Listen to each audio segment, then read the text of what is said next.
Kota Salatiga bahwa belajar di luar negeri dan bercita-cita sampai ke luar negeri adalah impian. Monggo kepada Bapak Imran Hanafi kami persilakan. Terima kasih. Assalamualaikum warahmatullahi wabarakatuh. Alhamdulillahirabbil alamin. Wassalatu wassalamu ala asrafil anbiya'i wal mursalin wa ala alihi wa ashabihi wa man tabi'ahum bi ihsanin Baik, ila apakah yaumiddin. sudah bisa terdengar Bapak suaranya? Halo, Assalamualaikum. Halo. Suara saya terdengar? Baik, sudah bisa Bapak? Halo, suara saya terdengar ya? Suaranya belum masuk Bapak. Halo. Nah, ini saya sudah mute ini. Halo. Assalamualaikum. Baik, kita menunggu sejenak. Saya sudah mute suaranya. Halo. Baik, suaranya sudah masuk Bapak. Monggo Bapak. Oke. Assalamualaikum warahmatullahi wabarakatuh. Alhamdulillahirabbil alamin wassalatu wassalamu ala asrafil anbiya'i wal mursalin wa ala alihi wa ashabihi wa man tabi'ahum bi ihsanin ila yaumiddin. Asyhadu an la ilaha illallah wahdahu la syarikalah wa asyhadu anna Muhammadan abduhu wa rasuluhu la nabiyya ba'da. Yang terhormat Gubernur Jawa Tengah Bapak Haji Ganjar Pranowo, yang terhormat Ketua PWM Jawa Tengah Kiai Muhammad Tafsir, yang saya hormati kolega saya Ketua Majelis Dikdasmen PWM Jawa Tengah Bapak Dr. Iwan Junaidi, yang saya hormati Ketua dan Pengurus PDM Salatiga. Mungkin juga bersama kita yang saya hormati Wali Kota Salatiga Bapak Yulianto, yang saya hormati Ibu Kepala Dinas Pendidikan Kota Salatiga, yang saya banggakan Kepala Sekolah SMP Muhammadiyah Plus Salatiga, Bapak Ibu Guru, serta orang tua murid dan anak-anakku pelajar SMP Muhammadiyah Salatiga yang berbahagia. Assalamualaikum anak-anak. Assalamualaikum anak-anak. Pertama-tama marilah kita ucapkan syukur alhamdulillah karena pada hari ini saya dapat bergabung dengan anak-anakku dan Bapak Ibu sekalian, apalagi di sini ada Bapak Gubernur Jawa Tengah dalam rangkaian menghadiri kegiatan MPLS. Selanjutnya, saya juga ingin mengucapkan selamat kepada SMP Muhammadiyah Plus Salatiga atas peresmian studio pembelajaran virtual yang sudah diresmikan oleh Bapak Wali Kota, Wakil Wali Kota Salatiga. Apa yang kita saksikan pada saat ini, sebenarnya ini bisa menjadi pembelajaran buat sekolah-sekolah lain, bukan hanya di Jawa Tengah, tetapi juga di seluruh Indonesia, bahwa ternyata pandemi, situasi sulit yang kita hadapi sekarang ini dengan pandemi COVID-19 bukanlah halangan yang sepenuhnya bagi kita semua untuk melakukan pembelajaran dengan baik. Nah, ini terus terang saya sendiri sangat apresiasi kepada SMP Muhammadiyah Plus Salatiga ini karena ternyata kegiatan pembelajaran bisa dimulai sesuai dengan rencana yang ada, dan tentunya ini menjadi bagian dari contoh yang baik kepada kita semua, stakeholder pendidikan, sehingga sebenarnya alasan dengan situasi ini bisa diminimalisir, bahwa pembelajaran tetap bisa berjalan dengan baik. Bapak Ibu sekalian, dan anak-anakku yang saya banggakan, saya ucapkan selamat juga kepada anak-anakku, karena sekarang ini sudah diterima menjadi pelajar di SMP Muhammadiyah Plus Salatiga, dan juga anak-anak yang lama sudah mulai kembali untuk belajar. Ketika saya dihubungi oleh Bapak Kepala Sekolah, ternyata ada mimpi yang besar dari anak-anakku di SMP Muhammadiyah Plus ini untuk melakukan yang terbaik, melakukan hal yang lebih besar dari apa yang anak-anakku alami sekarang ini. Nah, tentunya saya mengajak anak-anakku untuk sejak dari sekarang itu mulai bermimpi yang baik, ya, bermimpi yang baik untuk melakukan sesuatu yang jauh lebih besar. Mimpi apa itu? Itu tentunya kembali kepada anak-anakku. Tetapi paling tidak sebagai seorang yang terpelajar, ya, sebagai seorang pelajar SMP Muhammadiyah Plus, tentunya kita ingin mendapatkan pendidikan yang lebih baik. Nah, pendidikan yang lebih baik itu kalau kita lihat pada jenjang yang ada, tentunya setelah ini itu akan masuk pada sekolah menengah atas yang lebih baik, dan kemudian setelah itu masuk pada bidang-bidang sesuai dengan minat kita, sesuai dengan kemampuan kita, sesuai dengan kesukaan kita. Apakah itu nanti kuliah atau bagaimana? Nah, salah satu pilihan yang ada, dan tentunya ini akan banyak bermanfaat adalah sekolah atau berkuliah di luar negeri. Bapak Gubernur dan anak-anakku yang berbahagia, serta hadirin yang saya hormati. Nah, belajar di luar negeri, tentu buat anak-anakku, itu saya nggak tahu apakah anak-anakku menganggap bahwa itu adalah hal yang sulit, atau mudah, atau bagaimana. Nah, yang saya ingin katakan, itu tergantung dari kita. Ya, tergantung dari kita, apakah kita itu mau meniti upaya kita untuk mencapai mimpi-mimpi besar kita, yang salah satunya sekolah di luar negeri. Sekolah di luar negeri itu akan sangat bagus. Nah, bagusnya begini, bukan berarti bahwa kuliah di dalam negeri itu nggak bagus, itu bagus juga. Nah, hanya ada plusnya. Plusnya itu karena kita yang pertama itu bisa melakukan, ya, hubungan dengan pihak yang lain yang relatif pendidikan mereka, negara mereka itu lebih baik. Nah, lalu yang kedua, bahwa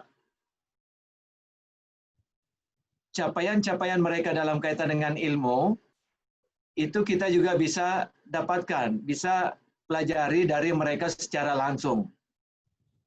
Nah, memang sekarang ini, untuk belajar dari tentang ilmu, tentang pengetahuan dari luar negeri, itu tidak susah lagi seperti dulu.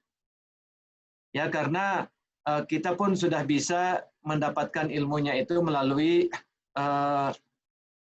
media sosial. Tetapi itu ada plusnya lagi kalau kita itu langsung ke sumber ilmu itu sendiri. Nah, makanya sekarang ini anak-anak itu harus mempersiapkan diri lebih baik. Dan tentunya ini atas dukungan dari orang tua, dukungan dari sekolah, Bapak Ibu guru, dan juga tentunya dukungan dari Dinas Pendidikan dan dukungan dari kita semua.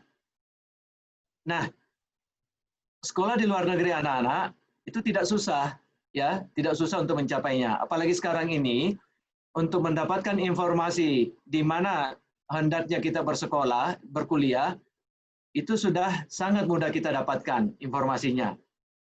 Dari medsos, ya, katakanlah mengetahui universitas atau dosennya atau jurusannya atau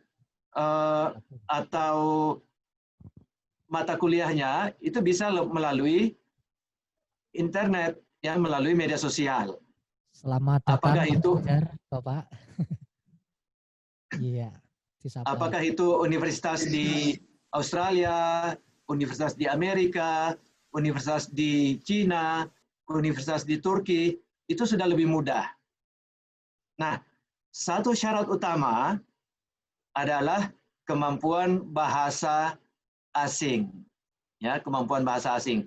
Nah, tentunya kemampuan bahasa asing ini terutamanya yang pertama bahasa Inggris. Dan akan lebih baik kalau kita memiliki kemampuan bahasa asing yang kedua. Nah, katakanlah kalau misalnya saya ingin di Jerman, nah, saya belajar dulu bahasa Inggris yang baik, dan kemudian nanti plus saya belajar bahasa Jerman. Atau katakanlah saya mau di Cina. Nah, saya belajar bahasa Inggris yang baik, saya memiliki kemampuan bahasa Inggris yang baik, lalu saya belajar bahasa Mandarin juga. Begitupun misalnya kalau apakah saya akan belajar di Prancis atau di Jepang atau di Korea. Nah, untuk hal ini, belajar bahasa ini, anak-anakku itu harus senantiasa mengikuti apa yang ada diberikan oleh sekolah, termasuk aktif mencari sendiri apa yang ada di media sosial. Karena media sosial sekarang bisa dijadikan sebagai tempat pembelajaran. Nah, jangan khawatir ya, jangan khawatir kalau anak-anakku menganggap bahwa, wah, saya kan nggak punya dana yang besar, nggak punya biaya, orang tua saya pas-pasan. Itu jangan khawatir. Karena sekarang pun yang namanya belajar di luar negeri, itu tidak susah-susah amat, karena yang pertama, negara sekarang, ya, pemerintah kita, itu sudah menyediakan beasiswa untuk anak-anak yang memang mau dan kemudian memiliki kemampuan untuk belajar di luar. Ada namanya beasiswa LPDP. Nah, selain itu, di setiap negara yang kita mau kunjungin, itu juga ada beasiswanya. Nah, jadi tidak ada alasan lagi. Saya sendiri selama tugas di sini, beberapa kali ketemu dengan teman-teman kita mahasiswa yang belajar di sini, apakah S2 atau S3, mereka itu berasal dari kampung-kampung yang terpencil di berbagai pelosok di Indonesia. Nah, mereka dengan latar belakang ekonomi yang biasa, tetapi kemudian bisa kuliah di sini dengan dukungan dari pemerintah kita, ya, dengan biaya dari negara, dan juga beasiswa dari pemerintah Australia. Dan itu juga bisa didapatkan dari negara lain. Nah, makanya yang penting anak-anakku itu bisa semangat, ya, semangat. Dan kalau ada hal yang anak-anakku nanti perlukan dalam kaitan dengan bagaimana sehingga anak-anakku nanti bisa, katakanlah, mau berkomunikasi dengan anak-anak pelajar SMP dari Australia, nanti beritahu Bapak Kepala Sekolahnya, beritahu Bapak Ibu gurunya, nanti kita fasilitasi. Apalagi kan sekarang SMP Muhammadiyah Plus sudah punya studio virtual. Jadi itu sudah akan lebih mudah.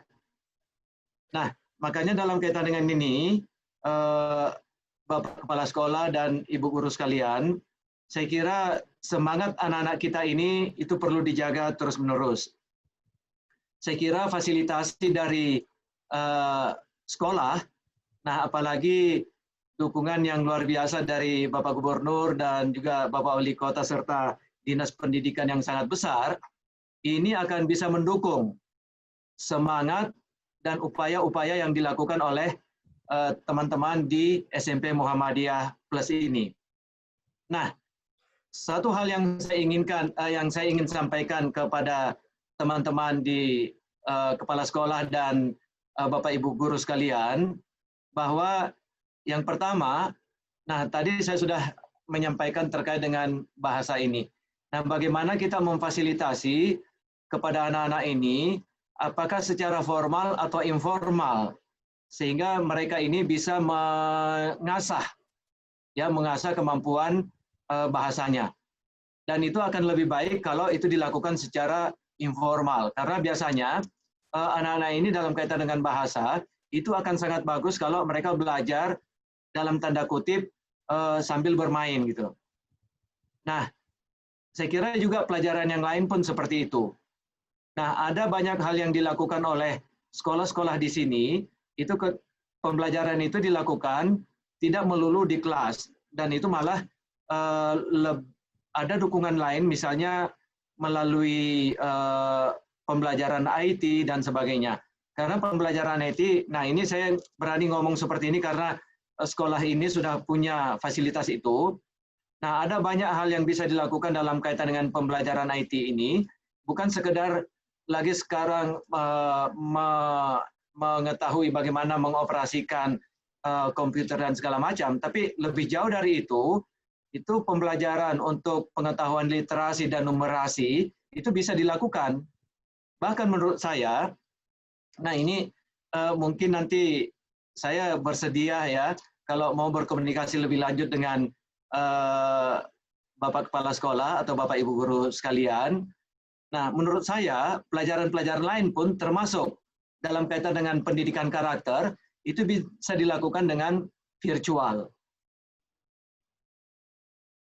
Nah, terakhir, karena ini sudah 15 menit, saya ingin sampaikan kepada Bapak Kepala Sekolah khususnya dan juga Ibu Kepala Dinas, ya mungkin juga bisa menjadi perhatian dari Majelis Dikdasmen, PWM dan PDM.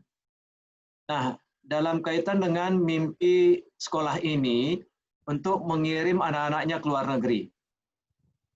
Nah, saya sarankan agar anak-anak yang pertama memang memiliki semangat, memiliki keinginan, dan memiliki kemampuan untuk itu, termasuk kemampuan akademik tentunya, ketika mereka selesai, itu diberikan perhatian khusus bagaimana mereka itu disalurkan ke sekolah tertentu, ya, yang nanti pada saat SMA atau SMK atau apalah setelah SMP ini, nah agar semangat itu bisa terjaga terus sampai mereka di SMA. Dan setelah itu, nanti tentunya Dinas Pendidikan dan Majelis Dikdasmen, kalau mereka masih sekolah di SMA Muhammadiyah, itu selanjutnya bisa memberikan perhatian yang juga lebih kepada mereka untuk persiapan sebelum mereka keluar negeri, kalau mereka memang mau S1 di luar negeri. Nah, tapi kalau tidak, ini paling tidak mereka anak-anak kita ini diarahkan dulu untuk masuk ke universitas di dalam negeri sebelum nanti kemudian lanjut di luar. Nah, apa yang saya katakan terakhir ini itu banyak dilakukan oleh negara-negara yang memang maju pendidikannya. Salah satunya tetangga kita, Malaysia. Nah, di Malaysia itu, ini sebagai informasi, anak-anak yang memang punya semangat besar, punya keinginan, dan termasuk punya kemampuan akademik, sejak SMP itu mereka sudah dipersiapkan. Bahkan kalau seperti di negara-negara maju, itu sejak SD sudah dipersiapkan. Ya, di Australia, di Belanda, di Jerman segala macamnya itu sudah dipersiapkan dengan berbagai desain pembelajaran dan yang ada di sekolah, termasuk mengarahkan mereka agar nantinya bisa mencapai apa yang mereka cita-citakan. Nah, sehingga seperti yang di Malaysia saya katakan, mereka yang belajar ke luar negeri itu, mereka yang memang sudah disiapkan oleh semacam dinas pendidikannya gitu, dinas pendidikannya. Nah, sehingga mereka nanti setelah mereka sudah siap keluar, itu lantas dikirim, tinggal dicarikan biaya untuk itu. Nah, saya kira dengan demikian keinginan kita untuk memupuk bibit-bibit yang luar biasa dari SMP Muhammadiyah Plus ini, dan juga tentunya bisa dilakukan di sekolah lain, itu akan memberikan keuntungan yang besar bagi khususnya Salatiga, kota Salatiga, dan bagi bangsa dan negara kita yang tercinta ini. Mudah-mudahan apa yang dilakukan oleh Bapak Kepala Sekolah dan Ibu Bapak Guru di SMP Muhammadiyah Plus ini, yang tentunya dengan dukungan dari Majelis Dikdasmen dan Dinas Pendidikan serta perhatian yang sangat besar dari Bapak Gubernur, anak-anak kita ini nantinya akan bisa mendapatkan apa yang menjadi mimpi-mimpi mereka. Silahkan Pak Sutomo, jika nanti ada hal yang diperlukan dari kami akan senantiasa memberikan bantuan itu, dan termasuk jika ada keinginan misalnya untuk mengkomunikasikan anak-anak kita ini dengan sekolah di sini secara virtual, nanti kami coba bisa komunikasikan dengan sekolah di sini. Nah, semangat ya anak-anakku sekalian ya. Siap, terima kasih. Semangat Bapak. ya, semangat. Insya Allah apa yang anak-anakku cita-citakan itu bisa tercapai. Amin. Demikian, mohon maaf jika ada yang kurang, dan saya akhiri billahi taufik wal hidayah. Wassalamualaikum warahmatullahi wabarakatuh. Waalaikumsalam. Kita ini ada anak yang ingin bertanya, Bapak. Nggih, ada yang ingin bertanya dengan Pak Imran ini di Australia. Oke, untuk silakan. penanya, kira-kira ingin menanyakan tentang apa ini?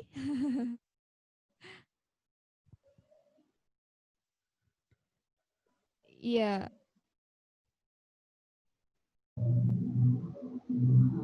Oke, ada Mbak Anggun, Bapak Imran. Ada Mbak Anggun yang ingin bertanya kepada Bapak Imran selaku Adikbud Australia. Monggo Mbak Anggun.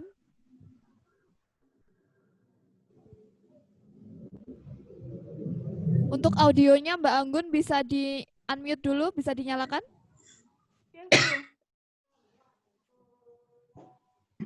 Oke, Mbak Anggun silakan. Pak, saya mau bertanya, mata pelajaran yang ada di Australia sama di Indonesia itu sama atau tidak ya? Terus metode pembelajarannya itu kalau di Australia itu seperti apa? Terima kasih. Ya, sudah terdengar jelas nggih Bapak Imran? Ya, jelas. Ya, jadi Langsung Mbak Anggun dijawab ya. Ya, langsung Bapak. Iya. Secara umum, mata pelajaran yang ada di Australia dan di Salatiga kurang lebih sama. Hanya memang ya, kalau jumlah mata pelajaran di Australia itu lebih sedikit dibanding dengan pelajaran di tempat kita. Nah, ini karena memang sistem yang berbeda ya, sistemnya yang berbeda. Nah, dalam hal metode pembelajarannya, nah ini mungkin yang saya harap, metode pembelajarannya itu sedikit berbeda, ya sedikit berbeda, karena di sini mulai dari PAUD, ya lalu SD termasuk SMP, pembelajaran itu dibawakan lebih ini ya, lebih dalam tanda kutip relax, dan kemudian dilakukan dengan praktek-praktek gitu. Jadi tidak sepenuhnya hanya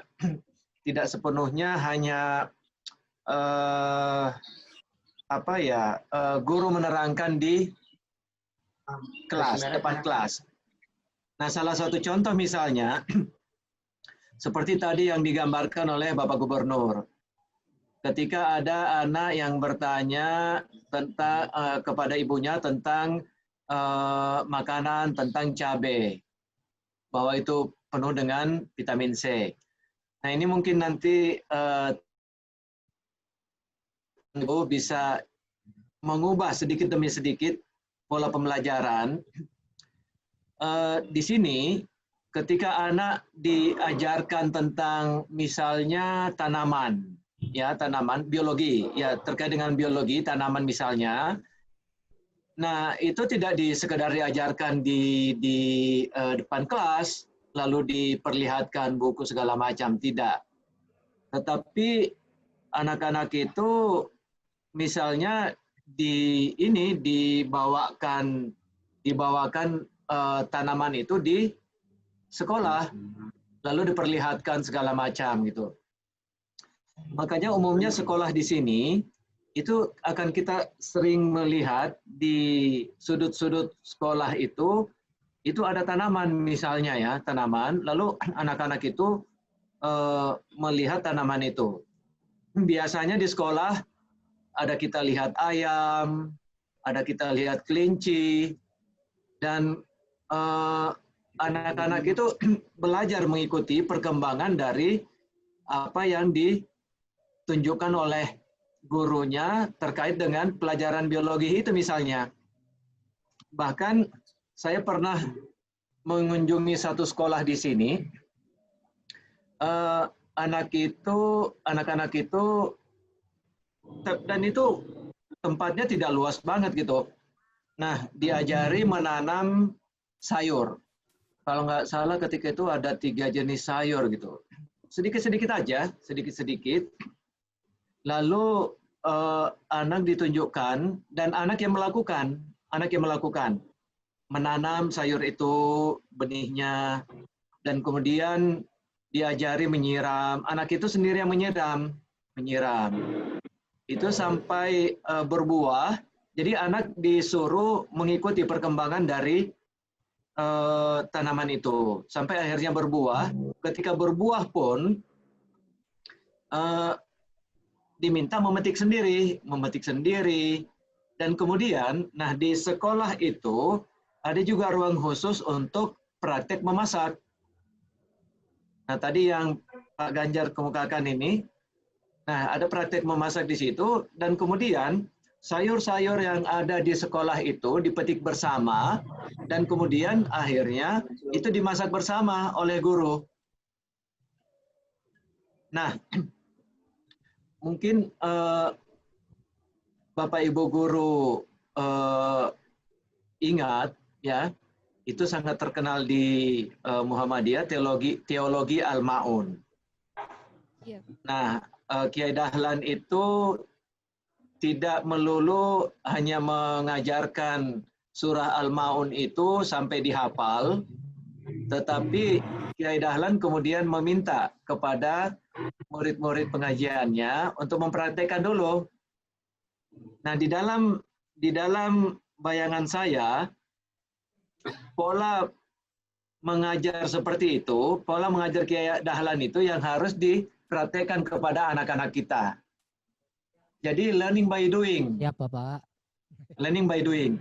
Nah, seperti yang ditanyakan oleh anak kita tadi, Anggun. Nah, jadi begitu cara mengajar umumnya guru-guru di sini. Nah, kalau misalnya ini ya, pelajaran ilmu alam, itu nanti diperlihatkan di situ, diperlihatkan. Nah, apalagi lagi-lagi sekolah ini sudah punya studio virtual, itu nanti bisa diperlihatkan ya alam atau misalnya apa yang lain lah gitu. Jadi seperti itu Mbak Anggun. Baik. Terima kasih Bapak atas jawabannya untuk Mbak Anggun. Ini ternyata ada satu pertanyaan lagi Bapak Nggih, dari Mas Bintang ini yang sudah mempersiapkan satu pertanyaan untuk Bapak Imran. Ya. Halo Mas Bintang. Hari ini bersama Bapak Ya, Bu, halo. Silahkan anakku, ya silahkan. Ya ini kakak adik, yang satu kelas 9, yang satu kelas 7. Iya luar biasa sekali. Monggo Mas Bintang. Pak, saya mau tanya. Ya. Bagaimana cara Pak Imran hingga bisa menjadi diplomat seperti sekarang ini? Bagaimana cara Pak Imran Prosesnya, agar Bapak. bisa Prosesnya, menjadi Mas seorang diplomat Bintang, ini ya. Pak? Prosesnya Alhamdulillah, bagaimana? Kayaknya ini wajah punya Oke. mimpi ini, beneran. Tolong ini dibantu. Mas Bintang, sebenarnya ini ya, kalau saya itu awalnya dosen, ya dosen di universitas. Saya kalau misalnya dari ini ya, dari kepegawaian, saya bukan dari Kementerian Luar Negeri, saya dari Kemendikbud. Nah, tapi memang, di KBRI ini, Kedutaan Besar Republik Indonesia, ini kantor yang mewakili bangsa dan negara Indonesia di Australia. Pimpinannya itu disebut sebagai Duta Besar. Nah, Bapak Duta Besar inilah yang mewakili Bapak Presiden di Australia. Nah, di bawah Bapak Duta Besar ini, itu ada beberapa staf-staf, ada dari Kementerian Luar Negeri, ada yang dari Kementerian Pendidikan, ada yang dari Kementerian Pertahanan, ada yang dari Kementerian Perdagangan, ada dari Kepolisian. Nah, itu untuk di Kedutaan Besar Republik Indonesia di Australia ini.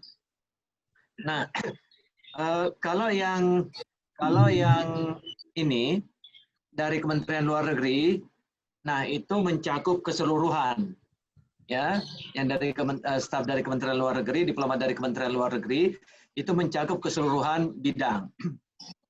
Nah, seperti saya itu menangani bidang khusus pendidikan dan kebudayaan sesuai dengan kementerian saya berasal, yaitu dari Kementerian Pendidikan dan Kebudayaan. Nah, sama juga halnya misalnya atasnya pertahanan, ya itu khusus mengenai pertahanan dan militer. Nah, ada atasnya perdagangan khusus menangani perihal perdagangan. Saya latar belakang sekolahnya itu HI, hubungan internasional memang. Ketika SMA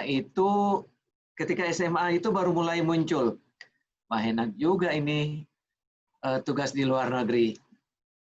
Nah, makanya ketika saya SMA, walaupun saya latar belakangnya IPA, ya IPA, tapi saya milihnya ketika tamat SMA itu masuk ke jurusan HI, hubungan internasional.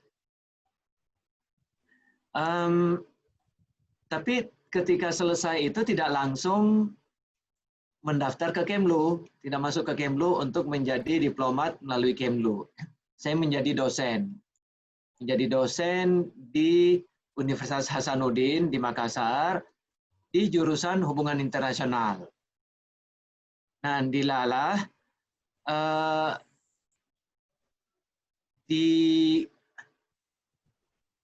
sebagai dosen dari Kementerian Pendidikan dan Kebudayaan ada peluang untuk menjadi diplomat khusus mengurusi bidang pendidikan dan kebudayaan. Nah itu. Jadi saya melamarlah, alhamdulillah itu lalu ditugasi oleh negara ke sini. Iya. Nah sekedar informasi, sebelumnya pun saya pernah tugas yang sama dengan tugas yang sekarang ini sebagai atasé pendidikan di Malaysia. Oh, Ya di Malaysia yang berkedudukan di Kuala Lumpur. Jadi ini untuk kedua kalinya. Masya Allah. Jadi begitu Mas Bintang. Bintang. Iya. Jadi sukses itu butuh proses Mas Bintang, Mas Nanda. Jadi mempersiapkan sejak dini cita-cita kira-kira ingin menjadi apa, belajar yang sungguh-sungguh, semangat, memotivasi diri sendiri untuk bisa menjadi apa yang diingin-inginkan. Begitu. Nggih. Terima kasih anak-anakku semuanya untuk Pak Adikbud kita yang milenial sekaligus ayahanda kita, insya Allah ya tadi sebagaimana disampaikan oleh beliau siap memberikan ya informasi dan tentunya motivasi tidak hanya hari ini bagian dari awal kita untuk melangkah bagaimana mempersiapkan diri kalian ya. Insya Allah ini mohon maaf sudah ada yang terdaftar untuk ke Malaysia Singapura Pak Imran sebanyak 60 siswa. Nah ini ya mudah-mudahan nanti ada yang 10 atau 15 yang siap berkunjung ke Australia. Ini baru kita pendataan karena masuk ke SMP Muhammadiyah Plus Kota Salatiga itu langsung nabung ya dari kelas 1 langsung menabung dan insya Allah tahun kedua biasanya kita kemarin sudah ke Malaysia, Singapura, Thailand 3 negara kita kunjungi. Nah tahun ini Malaysia, Singapura dan insya Allah berikutnya ini ada ayahanda kita di Australia anak-anakku menjadi inspirasi kalian, menjadi motivasi kalian. Beliaunya bukan orang lain tapi ayahanda kita, orang tua kita. Maka semangatlah untuk belajar dan mempersiapkan tadi bahasa. Ya insya Allah kalian akan menjadi generasi tangguh berkemajuan, pemimpin masa depan yang unggul dan berkarakter. Dan sekali lagi ada Bapak Imran yang setelah menunggui dan membersamai kami calon generasi masa depan khususnya kader-kader Persyarikatan Muhammadiyah, insya Allah bimbingannya dan motivasinya kami di lapangan ini akan semakin bersemangat dalam memproses dan tentunya kembali pada anak-anakku SMP Muhammadiyah. Generasi unggul, cerdas, dan Qurani.